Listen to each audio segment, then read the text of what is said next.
রাসূল করিম সাল্লাল্লাহু আলাইহি সাল্লাম বলেছেন, যে ব্যক্তি সালাত কায়েমের জন্য আল্লাহর ঘর অর্থাৎ মসজিদ নির্মাণ করে দিবেন, আল্লাহ তাআলা বেহেশতের মধ্যে তার জন্য একটি থাকার সুন্দর একটি ঘর নির্মাণ করে দিবেন। আর যে ব্যক্তি দিন কায়েমের জন্য একটি মাদ্রাসা তৈরি করে দিবেন, আল্লাহ রাসূল সাল্লাল্লাহু আলাইহি সাল্লাম কিয়ামতের সেই কঠিন দিনে তার জন্য নাজাতের জন্য সুপারিশ করবেন আল্লাহ তাআলার দরবারে।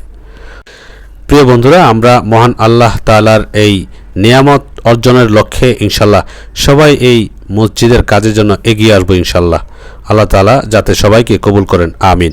তো বন্ধুরা, দেশ এবং দেশের বাইরে যে সকল বন্ধুরা থাকেন, আপনাদের কাছে প্রিয় বন্ধুরা, মসজিদের কাজটি প্রায় শেষ পর্যায়ে, তারপরেও আস্তর এবং বিভিন্ন সরঞ্জামাদি অনেক কিছুই কাজ বাকি আছে। যদি দেশ এবং দেশের বাইরে যে সকল ভাই বন্ধুরা প্রবাসে থাকেন, আপনারা যদি একটু এগিয়ে আসেন মহান আল্লাহ তাআলার সন্তুষ্টি অর্জনের লক্ষ্যে, ইনশাল্লাহ আমরা উপকৃত হব এবং আমাদের এলাকাবাসী উপকৃত হবে ইনশাল্লাহ। তবে আপনাদের কাছে দোয়া চাইব যাতে আমরা পরিপূর্ণভাবে কাজটি করে এখানে দ্বীনি প্রতিষ্ঠান, অতএব আমরা এই মসজিদটি করেছি 3 তলা ফাউন্ডেশন নিয়ে, আমরা 2 তলা কমপ্লিট করব। 2 তলাতে আমরা একটি প্রতিষ্ঠান করব, সেখানে স্থানীয় যারা এলাকার ছেলে সন্তান রয়েছে, আমরা এই এলাকাবাসীর খেদমতে আমরা সকল শ্রেণীর মানুষের সন্তানেরা এখানে থাকবেন, পড়বেন।